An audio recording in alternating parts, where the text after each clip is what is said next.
Welcome to another episode of the Move, Talk, Thrive podcast. Today is our 2024 Christmas reflection. I love a good reflection and goal planning session. So today you're getting a little bit of a deep dive into how Emily and I found 2024, our biggest wins, our biggest opportunities to learn, and what we are taking with us into 2025. Just a little note, given it's Christmas time and you're all on holidays, we thought what a good idea to continue serving up this podcast every single week. So tune in every Monday for a fresh episode of the Move, Talk, Thrive podcast. For now, let's get stuck into our 2024 reflection. We are child development obsessed, business besties, and mums, and we're here to spill all our secrets. We have a combined 30 years experience working with children, and each episode we will bring you up-to-date research and evidence-based strategies to set your children up to thrive. I'm Lizzy Dawson, Australian exercise physiologist. I'm Emily Mackey, Australian speech pathologist, And this is the Move, Talk, Thrive podcast.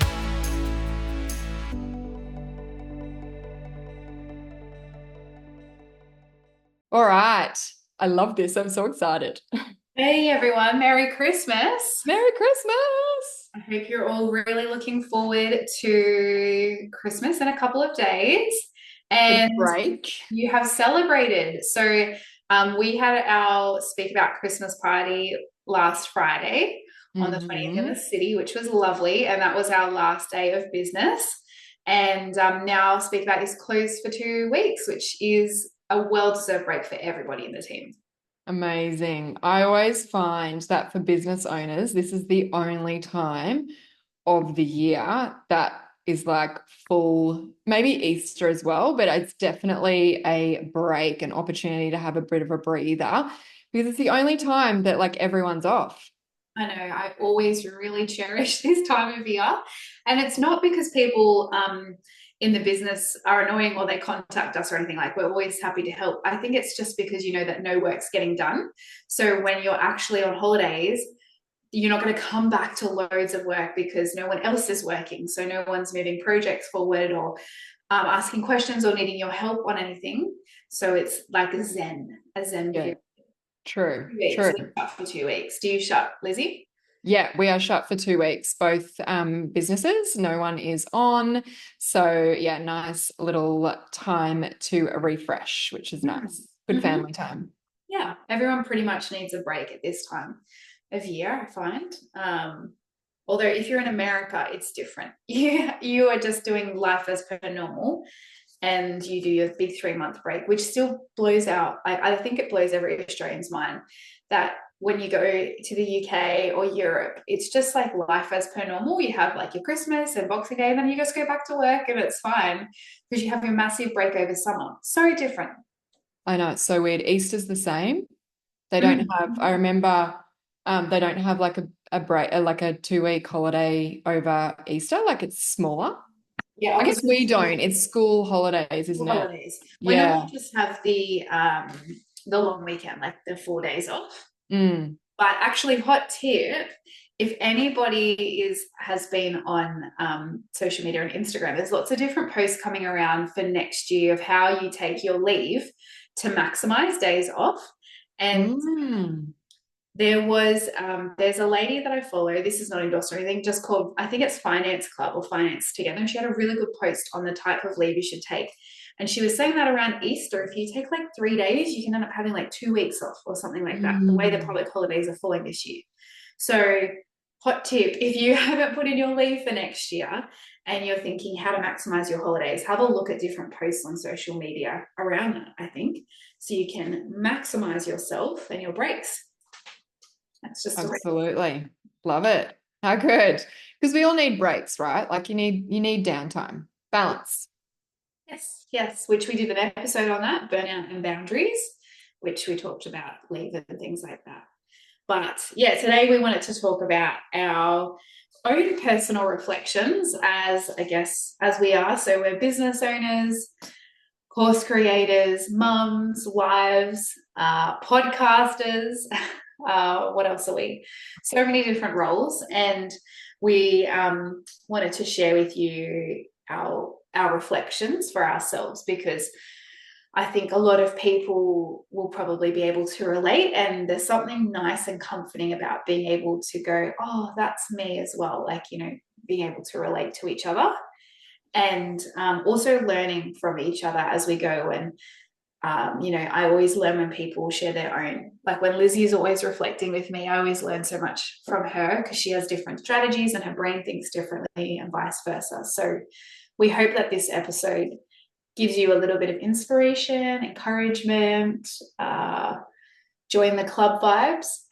And you know what? It's a little bit, I'm just like thinking because, how we Voxer all the time, it's quite cathartic talking about your experience. So this might be like a little bit selfish of us to do because it's kind of cathartic for us to go through and go, oh, what have I learned? Because I feel like you really, what's the word? Like, I don't know, land on those learnings as you talk through them.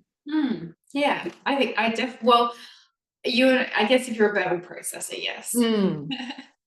But if you haven't reflected on your year, we would be encouraging you to do that. It's only in, identifying and reflecting can you actually go, okay, this is what I am, happy to keep doing, or this is what I want to stop, or this is what I want to improve on or learn or grow. And it's through being intentional, that's how you grow. So if you're coming into this period for yourself you've got a bit of a break, it might be good to set some time aside to do this for yourself and have your own reflection, and have, be intentional about what you want 2025 to look like for you. Totally. So let's dive in. So let's start with the positives, or the nice things. So Lizzy, what were your biggest learnings, if you have one or multiple ones, I guess? Biggest wins or learnings? I'm sorry, biggest wins. Biggest wins. Wins. Okay. So my biggest wins, I've got a few. So definitely the growth of my team at Kids Heart Pilates. So at the start of 2024, it was myself and my 2IC partner, Katie, and now we've got a team of 8. I think it's 8. So yeah, huge growth in the team. And I think what the biggest win there is just the caliber of people that I am attracting, or we are attracting, and that goes across both of my businesses. And that's been a big win.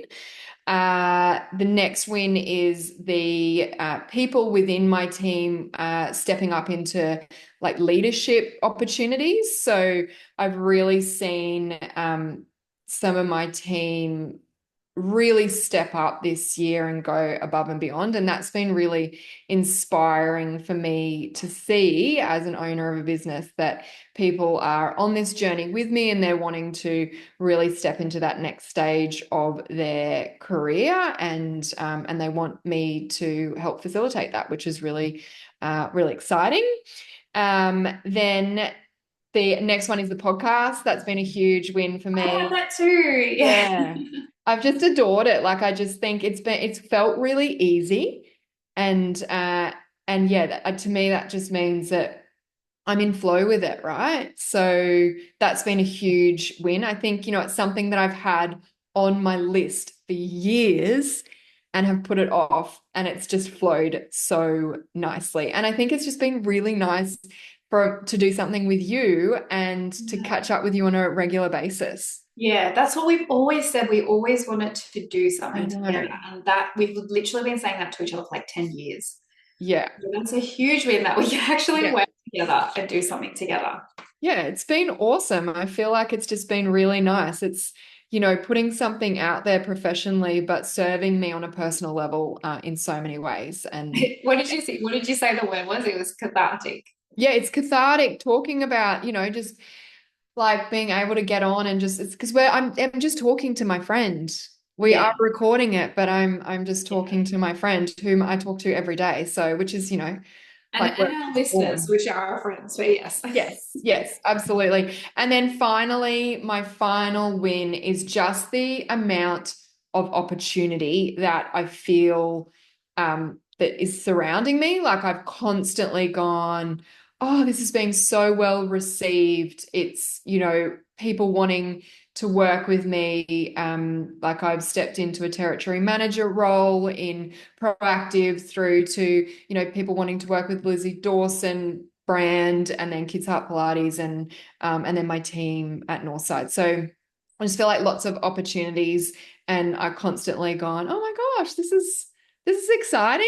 People are picking up what I'm putting down. So yeah, that's another win. How about you? Well, mine are very similar. Oh, It's actually so funny, but we both do different work, right? But we, I guess, have a lot of similarities, even though we're doing different work. So one of mine was the podcast. yeah. But I think the podcast is like I am so passionate about sharing my knowledge, Mm, but to help people. And so there's nothing more dissatisfying when you share with someone who doesn't want to be helped, right? So a podcast is a great way because people don't have to listen to us. So it's a great way to know that we are actually helping people, because if you don't want help, you're not going to listen to us. So we mm. have like we have over 300 of you listening to these episodes each week, and that is just a major So it's good. amazing. It's mind blowing for me, but it's so satisfying to be able to do something that you love and help others. So podcast for me, and also working with you, Lizzie. For me, a big win is obviously having the business for 10 years this year, which Oh is so yeah. stupid. Forgot about that one. Yeah, we both had our businesses for 10 years. And I think if you're a business owner, if you're at the start, or no, it doesn't matter where you are in business. If you're in business, you will appreciate that and understand that. That is a big win. And I think 10 years, I mean, the statistic is that after 5 years, 95% of small businesses close or something along those lines. So if you have a business that is established after 5 years, you're in the top 5%. Is it top 5%? You're in the I 5%. thought it was Or 1%. 1%. Is it 1%? Oh my gosh. So Right. can you check that, Lizzie? But anyway, so you're in a very small minority of businesses in any industry across Australia, probably across the world, if you're able to survive beyond 5 years. And I think, being able to survive is one thing, but then to have the business thriving, to have Speak About Thriving, that is just, for me, it's a reflection of all the personal growth that I've done, and all of them, the business development, and then also the team development. And so it's a milestone to celebrate 10 years, but what that 10 years means to me is it just shows their growth, and shows, for me personally, and it shows that people can develop, can change, can learn, and can progress. And I think the biggest thing is that mindset around that. I think, it's just amazing to have the business for that long, and still be, and to be thriving, because it's such a small percentage. Did you find the percentage? Well, there's a few different ones here. It's saying 9 out of 10 businesses fail within 10 years. So that would be 1%, wouldn't So we're in the one, yeah, in the 1 out of 10. Don't ask us it? to do Maybe math. 10%. Anyway, there's lots It's of a different huge figures there, but achievement to keep a business for over 10 years, and particularly from going through COVID and all those types of things, and to still be yeah, standing. true. Um, so yes, I think the another big thing for me personally has been our moving and our transition. So we pretty much moved our entire lives up to the Central Coast, and we're still sort of coming through that transition.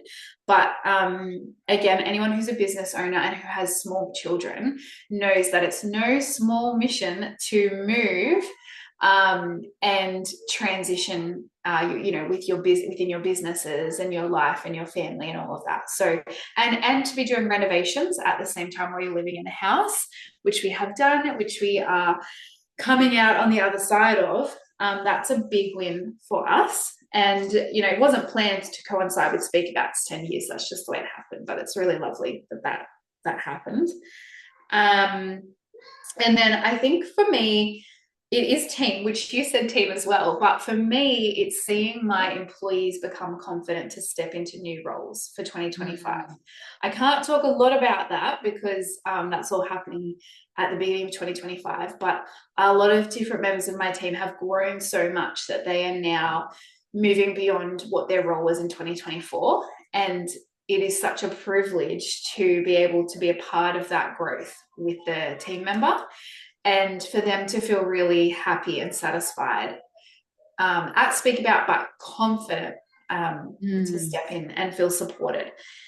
And then I guess, like same with you, Lizzy, a lot of collaborations have come about this year. And I mean, a few of them that I've worked with, Curious Columbus, I've got my creative box, which I have contributed and written 2 creative boxes that are coming out. And then one of my speechy idols, Jenny Bjorum, has, we're in contact now to look at some products for 2025 or some doors open there, and other high level collaborations, which it just is really lovely because at the end of the day, it's probably the same for you, Lizzy, like it comes down to me, for me, is making a difference for health outcomes of Australian children. And so like me and Lizzy are both entrepreneurs, so we like to be having our fingers in lots of different pies, and but it's basically like an entrepreneur with a goal is you just have one collective, you have a goal that you're looking at. So for me, it's to change health outcomes for children. I do that through speech pathology. Lizzy, you do that through EP, but all of these things collectively together, they help health outcomes. So whether that's educating speeches, helping my team, or educating the clients, educating parents, it all sort of goes towards that impact, and that impact's lifelong. So it's really such a privilege to be able to do all the little things and have those wins, right? Yeah. Game changing. Like it's impact, isn't it? And that's the fuel that we function off. Yeah. And that's the thing. I think it's nice that we have those opportunities to express ourselves as entrepreneurs. And I think, on that, like it can be really hard in business, entrepreneurship, whatever. Like it's not easy. I don't think we've chosen the easy route, which sometimes I tell myself too often. But I think, that's why that fuel and that impact is so important to recognize as a win. Like, and just, if you strip it all away, what is it that you're doing? Like if I took everything away, what would I be doing? I would just keep sharing what I have come to understand, because it's so important. Like the statistics show us how important it is. Everyone deserves to live a life with the freedom that is their health. And when you don't have your health, all of a sudden you realize how important it is. This year, a couple of months ago, like I had a really sore back and I couldn't move my back and things. And it was, just an example of, I was like, oh my goodness, all the things that I get enjoyment from, at work, but also outside of work. We love going on bushwalks and bike riding and running, and even just, exploring different things. I'm like, you really need your back to be able to walk for that. So health is so important, and our children are the future. So, for me and you, we have little children, so we're creating a future that is better for our children to be in, to be with people who, my goal would be to eliminate all difficulties for children with communication. So, and that would be the same for you. So it's like, imagine a world where our children could grow up like that, without children, seeing other children struggling, and they all can, have great relationship and whatnot. So yeah, And I just think like for if we understand children and their vulnerabilities and what they're facing, if we truly understand how child development works, we can best support them. So I think, there's going to be difficulties, delays, or sensitivities, or, whatever it is. But if we have industries that and the community understands that a child that is misbehaving is not doing it because they're a little rat bag. They're doing it because they're hypersensitive, or they're doing it because they can't regulate themselves, or they're doing it because they can't communicate efficiently. So I think the more people that can understand children and can support them, then the better off children are going to be. Absolutely. Absolutely. So what do you want to talk about? Biggest Opportunities to learn. opportunities. I'm going to say learnings, which could also be defined as, low points, but we always try to view things as an opportunity to learn. So nothing is a failure. Something is only a failure when it defines you and you stop. Everything then can be used for good and turned around, and you need to pivot. So that's why we're saying our opportunities for learning. Yes. So, And that's like every challenge I've ever had is a period of growth that I am so incredibly grateful for. Like even my biggest challenges, like the stroke in 2015, that like took me down to nothing. I like just felt like I couldn't, it was me and Pete, my family, where everyone was crying. Like it was, nothing else matters kind of thing. But that forced me to address some really serious issues that I had internally with myself, how I was talking to myself, how, like a whole bunch of things. I just think challenges and um, failures, for the lack of the better term, are just such a important step in mm-hmm. in your journey. It's in your journey, and I have really come to understand that. I'd say in the last couple of years, maybe the last 2 to 3 years, and I think it's just because you become more mature, Yeah. and you go through a few hardships. But I now know I have a very firm belief that when I'm going through something hard, that I know that I'm going through that for a reason, and it's to prepare me for when I overcome it, what I need on the other side. Because whenever you go through a challenge, as long as you grow with it, you don't see it as a failure, you don't let it define you, you learn and grow through it, and you overcome it so that you don't see whatever it was as a failure. You then will take with you those learnings, and that will then help you with what you're supposed to do next. So whether that's whatever that is, personally or professionally, and I know that that's without a doubt. So when something hard's happening, I'm like, this is for a reason, because of something that's going to happen next. Totally. Yeah. So what were yours, Lizzy? So my opportunities to learn or learnings this year, kind of like sat in with the wins really interestingly. So one was just like managing that growth that I've had in Kids Heart Pilates from a budget perspective, from like managing more people and teams and things like that. So I just think really managing that growth, and I've got the next one, which kind of ties into this, is the systems around that. I've really identified I'm not very good at systems, and I guess with this, it's like understanding who's in your team and what their strengths are, so we can work to those strengths. So really understanding your people and where they fit in the systems. And this is something that I feel like I've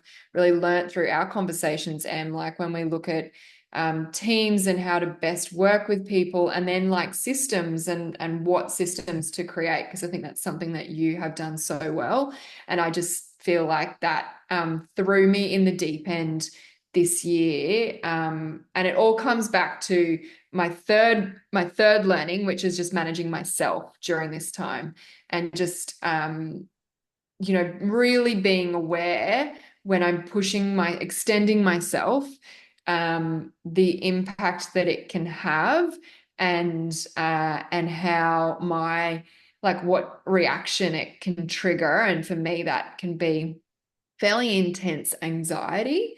And so just being aware of that. And I love how you say that, these learnings are what you need to learn for that next step, because it's really helpful to go, okay, like if I'm going to keep growing, if I'm going to keep extending, this reaction that I have in those times is going to keep happening. And I can reflect on, the last 10 years, and it's happened over the last 10 years. So it's about putting some really solid things in place to manage those reactions and manage myself. And I'm always going to be a work in progress. Like I feel like and that's why I like learning. Like learning is another fuel source for me, and it's how I get myself through these challenging times. But I think, yeah, for me, it's been about managing that growth, managing myself, most importantly, and just some of the limiting beliefs that I've got around myself. I'm reading a really good book for the second time called, oh gosh, now I'm not going to remember it. The Big Leap. And it's about your upper limit. So like when things go well, you sabotage it through, anxiety or whatever it is. So it's just about how you don't let yourself kind of enjoy the good things because you're upper limiting yourself. It's written by a psychologist. It's really good. Gay Hendricks. Anyway, and I think, yeah, that final one is the systems, and just really identifying that, yes, it's not my strength, but it's something that I need to figure out, and I need to just like deep dive into what a way that it works for me so that I can set my people and myself and my businesses up for success. Can I ask you two questions in there? Yes. When you're talking about systems, what does that mean? Like, because I guess people who are listening are like, what does that look like for an employee? What does that look like for a business? So like, what are you talking about systems? So, for example, I've got a few new grads in, and it's about like formulating what has worked for me in my clinical practice and putting that into a process so that I can hand that to someone else so that they can follow that process, and we can offer the same level of service or a consistent service. And they know what to do. They're not trying to figure it all out on their own. And I think, yeah, I really struggle with it. I struggle with like packaging up or like breaking down what does work for me. Yeah. So it's like making things that need to be repeated Correct. easy to be repeated because you've got things written down or charts or visuals or videos. So that's what a system is. And yeah, that's how you can train people and mentor people and get things happening quicker. It's like making it easier for everyone, isn't it? So you're not recreating all the time. I'm a Getting big everything out of your recreator. brain, getting everything out of your brain and putting it out on But paper, even, computer. yeah, exactly. But even like in my own work, I will recreate because I like creating, Mm, mm. I reckon. Yeah, yes. That's actually a really important point I because know. I'm just like, this is creating. why this is cathartic. Yeah, yeah. But I was watching Shark Tank, oh yeah.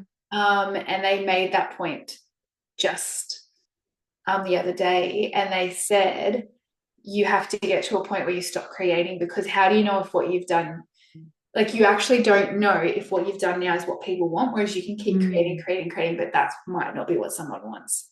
So mm, but you have to stop because you have to give it a go, give your process a go, Mm. and then and then and then fix it based on what the feedback is that you get. Which, to be honest, that's what I do. Like, it's like Yeah. I've put out, for example, my offer for educators, early childhood educators, I had my course and there was resistance in the length of time and the complexity of that course.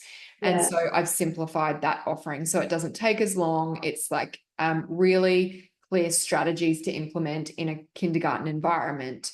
Like, so it's and it's like modifying, but I feel like even, when I do my social media, I start writing it and I'm like, I'm sure I've written this somewhere, like it's somewhere else, but I'm not good. Like, I don't have a good storage system for my content. Mm, Um, mm, mm, mm. So I guess, yeah, if you're wanting to scale your business or grow your business, you need systems there. And the other thing I was going to ask you was if for anyone else who's feeling that trigger of anxiety, is there anything that you found really helpful to combat that anxiety? I think you really need a good team around you. I've got a psychologist, I've got a mentor, and I've got, my like key people like yourself and that I talk to. And I think that's really important. I think self-awareness is really important. So understanding how anxiety presents in you. So for me, like not being able to sleep is straight up. I know I'm like, oh, I'm obviously really worried about something. And then I think having your practices that fill your tank because you need to look after yourself. And when you're in a state of anxiety, you really need to look after yourself like 10 times more. Um, and I like one of my reactions to anxiety is to do more. And interestingly, I was speaking to my sister the other day, and she's a clinical psych, and she said, I think this is actually good for you to sit in the discomfort of, because I said to her, I've never had this where I'm been anxious and frozen. Usually, fright and flight, or freeze and what is it? Freeze and I don't know. Normally, I just hmm. hear fight or flight. Yeah, so I think there's freeze and something, but I'm usually the do, like I will do. So it might be freeze and flight, but I will just do and work and which works me into the ground a little bit. And then the more tired you are and the more you do, the more anxious you get. And it was really interesting because she was like, I think it's actually probably a really good exercise for you to sit in the discomfort of just having, a bit of faith that it's going to work out and you like, because this is going to be an uncomfortable time or whatever. But yeah, that was interesting. But Hmm. yeah, that's what I think. Like have your practices, like I say have your daily, and I think I talked about this in the burnout one, like have small bite-sized things that you do for yourself, like sitting down and having a cup of tea and listening to music, through to having a sauna or a massage each week, or exercise, through to a weekend away, a night away by yourself, or those kind of like booking in a holiday and those sorts Mm, of things. mm, mm. And then Um, obviously the self-awareness to go, this is what's happening, this is what's caused whatever you're anxious about. I'm going to start working on that and find a solution for that problem. yeah, and my big thing with that is journaling. Mm. Yeah, good. That's really good. I think that's super helpful for people. We'd love to know if you journal and you find that helpful as well. You can let us Mm. know. How about you? What have you been your like growth opportunities this year or time low points? I I hate low feel points. That feels negative, doesn't it? low points. Yeah. Yeah. Well, yeah, like we said, they're our opportunities. They were our low points that we then turn into our opportunities to learn. Yeah. I feel like I look at this year in terms of into like 2 6-month chunks. Like my first 6 months was in Western Sydney. My last 6 months was up on the Central Coast. And I think the biggest thing that I have learned is that the balance between the personal and the professional life, you have to have stability in one, Mm. if you're doing major changes in the other. And I've never really experienced that before because my personal life, for the most part, oh, it's been stable, but like say I had a baby, I would then not be working as much. So the intensity is there. But I think the mistake that I made this year was that I was professionally ramping up in the middle of the year and working at quite a high level and a fast, a quick was in a quick season. And then also personally, we were in a very big season of change and a very big season of disruptiveness. And that's like the foundations of being able to be productive is like good diet, good sleep, feeling good in yourself. And all of that went out the window because we'd moved, our children weren't getting enough sleep, so we weren't getting enough sleep. We had our kitchen being renovated, so I couldn't cook proper meals. We were up and down to Sydney every 3 to 4 days. So there was a lot more takeout, things like that, which we've never really experienced that type of transition before. And so you either like have to be a lot like on it, like super organized and mentally prepping everything, to make sure you've got all your food covered and you can, allow time for sleep and things like that. But it just caught us so unawares that I just didn't feel like I could do that.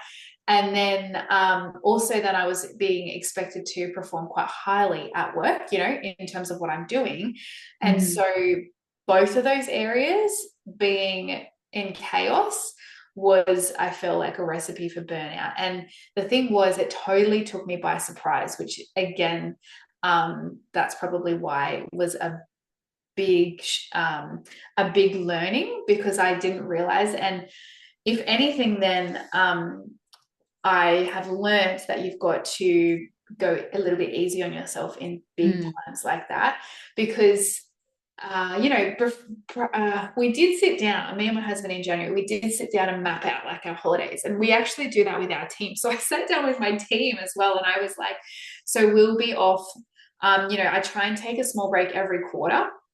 And so for the last 2 quarters, that hasn't happened, just because of the move. And I just didn't realize that would be a thing. So I guess looking back, I'm like, okay, don't beat yourself up about it. It happened because we've never done that before. We didn't know that was going to happen, but it has shown me the importance of having stability in one area if you're growing in the other. So if personally, I think we've talked about this in a few episodes. If personally there's a lot of change happening, keep professional stable. If professional there's a lot changing, keep personal as stable as you can to what your capacity. That's defined by your capacity. But in that, I think when you've got a lot of change happening, even when you uproot yourself and you've got to then make new relationships in a new area and establish yourself again. I've learned that it's really important to focus on your relationships, that the ones that are really important to you. So obviously it's my marriage and then my children and then my extended family. And I think a lot of the times, if you're in your early career or also focused on work, you can be so focused on improving yourself for work.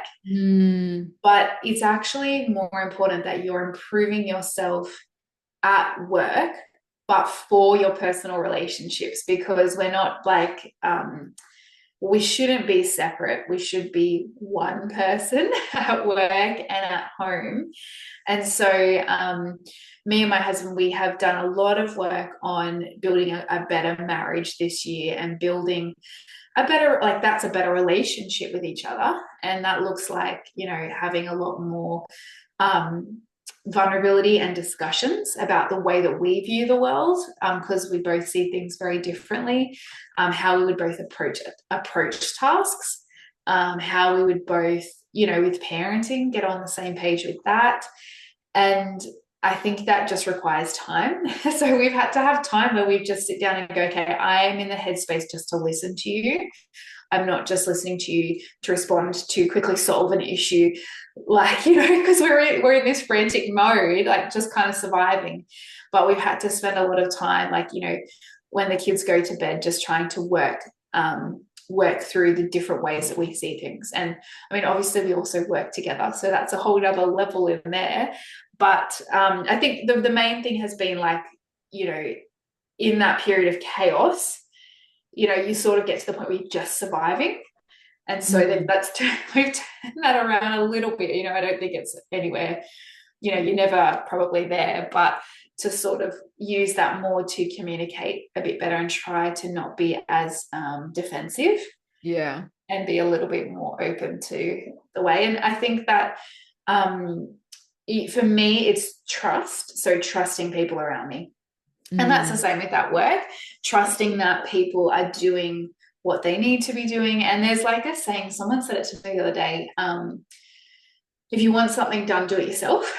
And I think if you're a business owner and you live by that mantra, that will not work for you. Like that is setting yourself up to fail. But I feel like I had that mindset for a very, very, very long time.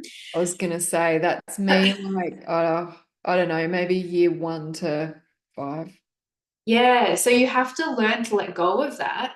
And you Mm. have to learn to trust people. It's not, and so this kind of goes in with what your systems. You don't just go, yeah, I trust you blindly. You've Yeah. got to have some leadership and some management and some mentoring there. All honest conversations there to know Yeah. what expectations are and things like that. But you've got to learn to trust the people that you can trust around you. So there's often only a couple of people like that around you, but you've got to learn to trust them. And even if they make a mistake, use that trust through the mistake. Yeah. Not just go, oh, well, you've made the mistake. I can't trust you now, blah, blah, blah. Like I've got Yeah. to do it myself. Trust the intention, right? Yeah, yeah. Like That's what we what's talk the about with team. intention? The intention is always there. The team Mm. has your back. So it's looking at that. Yeah.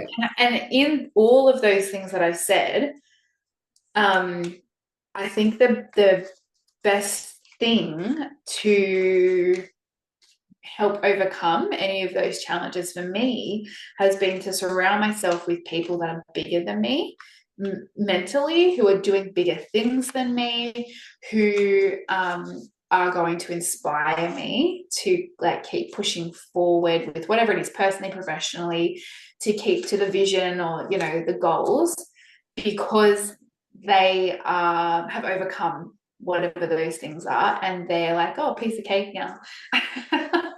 Love that. Yeah. But I So think that's true a though, isn't it? principle. Yeah, you should always be looking to do that. It doesn't matter where you are, what you're doing, you need to surround yourself with or get in a room with people who are doing just like things that are so much bigger than you, or challenging your mindset or challenging your beliefs about what can be achieved. You need to be regularly around people like that, because you just go, oh my gosh, like my problems are nothing. or Yeah. or And these that's the problems are not thing. problems. Yeah, that's the thing. Like the bigger it gets, the bigger the good stuff gets, the bigger the opportunities to learn get, right? Yes, yes. That's a good way to look at it, right? Yeah.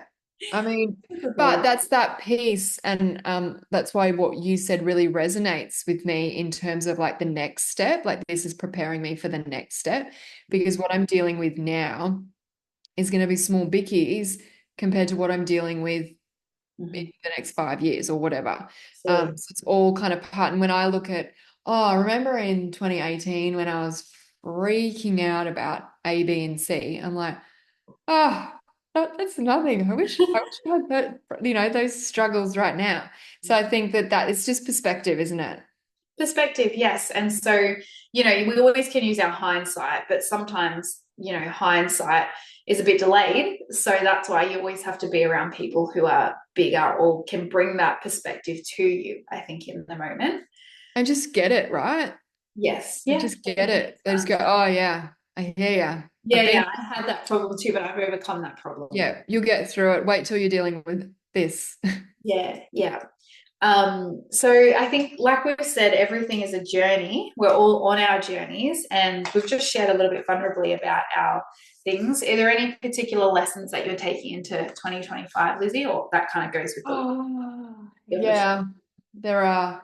You know what? Like, if I think about what I want to take from this year into next year, I think consolidate when things are good, like really, put a bit to the side, or I don't know, or maybe like celebrate. just like appreciate the good times when they're good, because it doesn't always last, and there's always going to be times of struggle, because that's that opportunity to learn and grow, but really consolidate when things are good, and restock the energy, and take all the goodness out of those good times, I think. Which And would be being present. yeah, yeah, like being present and going, this is good. Like, let's enjoy this moment, and celebrate, I think. Like, I think sometimes, yeah, I probably don't. I think that's one of the biggest things with people that like to move quickly. You just on to the next thing. Yeah. And I think that's a problem. Oh yeah, yeah. Yeah. So, and my other one is just remind myself that consistency is king. Like, just keep consistent, because if you like, and there's always going to be periods where you need to jump in and go hard, but I think that needs to be followed with some downtime and compassion, so that you can remain consistent. And that comes back into those systems piece for me. Like, I feel like I do it, and then I'm kind of I hit a wall and I'm too tired, and so I drop down. So just remember that consistency, and maybe like boundaries around the consistency, so that I can remain consistent, I Like think. small steps. Mm. How about Consistent. you? The learnings that I'm going to take into 2025, I think, um, to with the boundaries, like you're saying, to just be a little bit more thoughtful. I think one of my things is I'm a little bit impulsive, Mm. and very opportunistic. Nah. So yeah, I can see the same traits in my daughter. Um, so I think it's to just be a little bit more thinking through as to what I should say yes to and what I should say no to, or what I should say not now to, because you can't do everything well at once. So I think that's the biggest thing for me. And then that then aligns with what I'm wanting to have in my life and get out of my life in the moment. Because if you do say yes to everything, then you sort of feel like your life is taken away from you a bit, because you're just like, what is happening? So I think definitely that would be the biggest thing for me, is thinking through the opportunities, Yeah, which taking time, right, to fully consider. yeah, there's always with everything that's a strength, there's always then if you use that too much, it becomes a weakness. So you can be, like we said, we see these lessons as opportunities, and we said in our reflection that we've had lots of opportunities as wins come our way. The biggest thing with that is discernment. So discerning time, the type of opportunity, your goals, your vision, and things like that. So Your it's values. values, yeah, it's a different layer and level of thinking, I think. Yeah. What PD are you thinking about doing next year, or have you thought about that? Professional development or personal development? Either or. Um, I guess profession. I feel like they're both. It's intertwined for me. If I try to break it up in my head, I can't.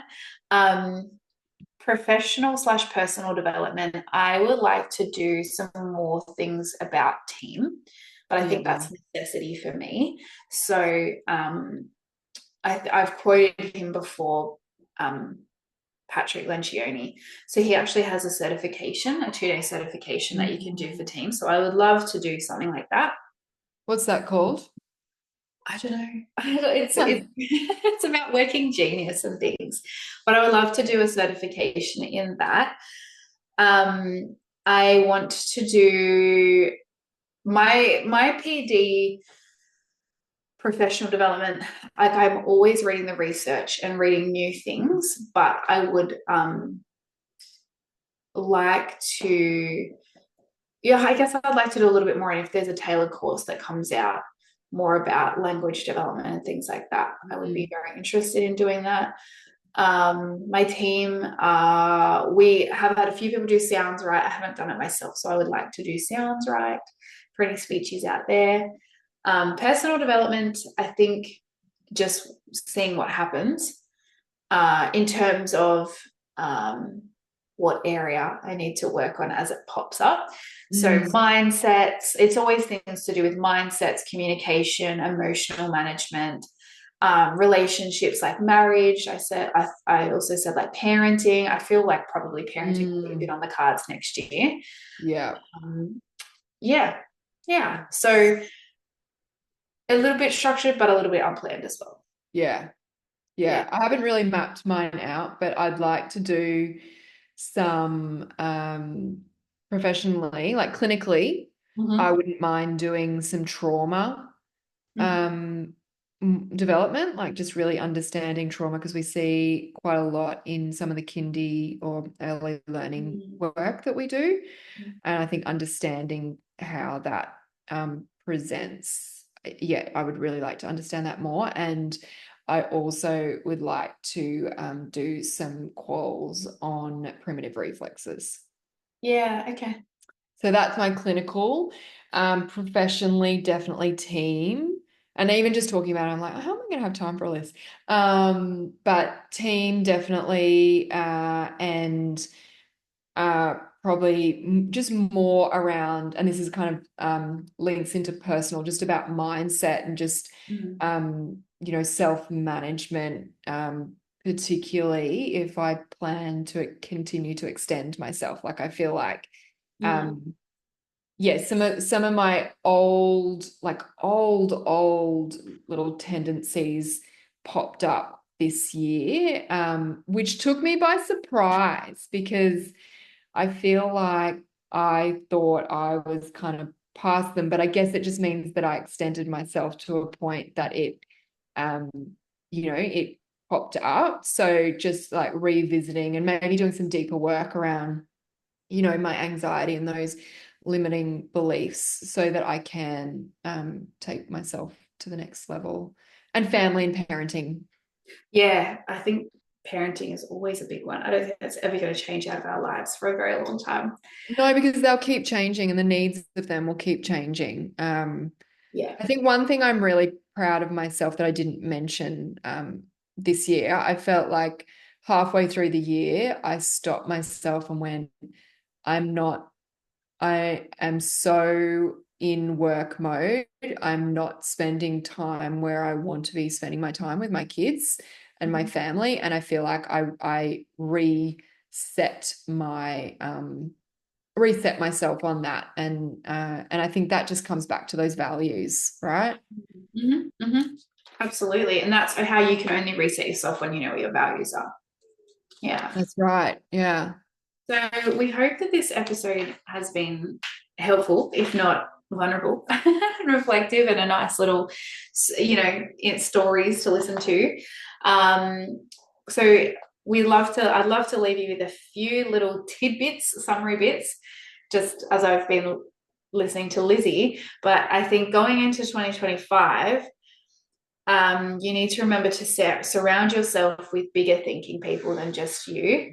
You need to know that if you want to grow in whatever it is, your business, your role, your scope as a community member, family member, then your skills need to grow. And so whatever you're growing outside of you will only grow as big as you grow internally.